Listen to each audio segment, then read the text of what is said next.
हमारे साथ सईद गनी साहब इस वक्त मौजूद है। सईद गनी साहब, बहुत बहुत शुक्रिया, आपने हमें ज्वाइन किया। सबसे पहले तो इस वक्त जमात इस्लामी दावा कर रही है, वो आगे हैं, पीटीआई दावा कर रही है कि रिजल्ट आएगा तो आपको पता चल जाएगा कि इलेक्शन हम जीते हैं। पीपल्स पार्टी अपने आप को कहां देख रही है, क्या इंफॉर्मेशन दे रहा है इस वक्त आपका इलेक्शन सेल आपको? देखिए, अभी शहजाद बहुत सारी अपना जो यूसीज हैं उनका रिजल्ट मुकम्मल नहीं है और बहुत ही कम नंबर ऐसा है जिनका फाइनल रिजल्ट आ गया है। तो अभी ये मेरा ख्याल है काबिल वक्त होगा कहना कि जी हमारी कितनी है, जमात की कितनी है, पीटीआई की कितनी है। लेकिन मैं आपको ये जरूर बता सकता हूँ कि जो ट्रेंड मुझे नजर आ रहा है उसमें पहले नंबर पर या तो पीपल्स पार्टी होगी या जमात इस्लामी होगी। अच्छा, खुरम साहब हमारे साथ हैं, वो कहते हैं कि पीपल्स पार्टी से तो हमारा मुकाबला ही नहीं है। दो घंटे में पता चल जाएगा सर। अच्छा, और ये आज टर्नआउट, इस पे तो मेरे ख्याल से सबका कंसेंसस है कि टर्नआउट कम है। क्या एक्सपेक्ट कर रहे हैं सही साहब, कितना टर्नआउट हो जाएगा इस इलेक्शन का? लेकिन मेरा अंदाजा है कि ये 25 से 30% के दरमियान होगा। लेकिन उसका जो बुनियादी सबब, मैं बाइकआउट तो नहीं समझता, उसका बुनियादी सबब वो गैर यकीनी सूरत-ए-हाल है जिसकी बिना पर इलेक्शन मुलतवी हुए कई दफा और फिर जो अभी 15 हुए भी हैं। हाँ। उसमें भी काफी तजव्वुज था कि हो रहे हैं नहीं हो रहे हैं, हो रहे हैं नहीं हो रहे हैं। तो वो जो कैंपेन एक प्रॉपर डेवलप होती है वो हो नहीं सकती। तो इस वक्त मुस्तफा कमाल साहब हमारे साथ थे, इससे पहले प्रेस कॉन्फ्रेंस में खालिद साहब ने कहा कि ये लो टर्नआउट की वजह यही है कि हमने बाइकआउट किया हुआ है, हम नहीं करते तो टर्नआउट ज्यादा होता है। जो भी मेयर बनेगा किसी भी जमात का, वो एमक्यूएम की खैरात पे बनेगा। लेकिन ये चूंकि उन्होंने बाइकआउट किया है उनका हक है ये कहें, लेकिन मेरा नहीं ख्याल है कि ये वजह है। अगर तो कैंपेन थोड़ी टाइम मिल जाता और लोगों को यकीन होता कि फला डेट पे इलेक्शन हो रहे हैं तो टर्नआउट काफी बेहतर होता।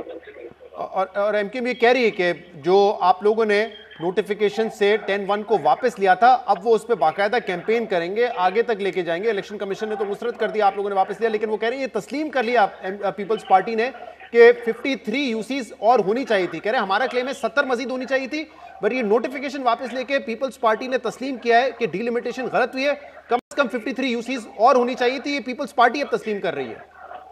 नहीं, मेरा ख्याल है कि ये तासुर अगर दिया तो गलत है। और मैं अभी आपको कहता हूँ कि डिलिमिटेशन एक तो हुकूमत ने नहीं की, इलेक्शन कमीशन ने की है।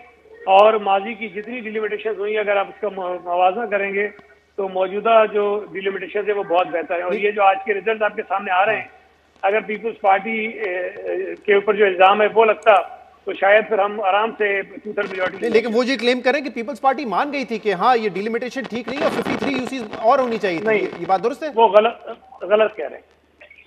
अच्छा, कोई तो आपने फिर नोटिफिकेशन क्यों जारी किया अगर आपको लग रहा है कि डिलिमिटेशन बस अभी अलग बहस है, कभी अलग आपके साथ बैठूंगा, उनको सामने बिठाएगा फिर आपको बता दूंगा। अच्छा, तो एक और इल्जाम अभी खुरम साहब हमारे साथ है, वो कह रहे हैं कि धांधली की कोशिश की आप लोगों ने, ठप्पे शप्पे मारने की पूरी कोशिश की है, फिर भी वो कह रहे हैं नतीजा हमारे हक में ही निकलेगा, कामयाब नहीं होंगे आप इस ठप्पे से इलेक्शन जीतने में। यार अब बात यह है कि फिरदौस साहब ने क्या हरकत करते हुए नजर आए, सारी आपने वीडियो दिखाई। उसके बाद महमूदाबाद के स्कूल में इनके 50 लड़के घुसे, उसकी भी फुटेज हम निकाल रहे हैं, जो सीसीटीवी कैमरा होता है वो पुलिस के जरिए हमने उनको निकाला। बाकी जगहों से भी इत्तला थे कि उन्होंने किया। गुलशन मेहमान का वाकया आपके सामने है कि हमारे कैंडिडेट के ऊपर हमलावर हुए हैं। कोरंगी टाउन में इन्होंने किया, कोरंगी में हमारे एक कैंडिडेट के ऊपर हमलावर हुए हैं और वहाँ नुकसान हुआ, शहजाद मेमन साहब की गाड़ी को नुकसान पहुंचाया, वहाँ हमारे लड़के जख्मी हुए, वो पीटीआई ने किया है।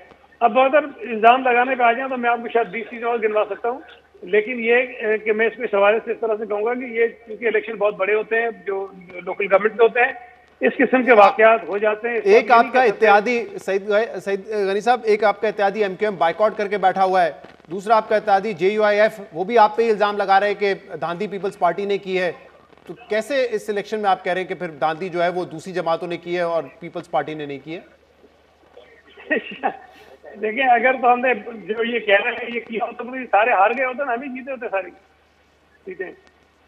वो तो ऐसा नहीं रहा ना, सब जीत रहे हैं।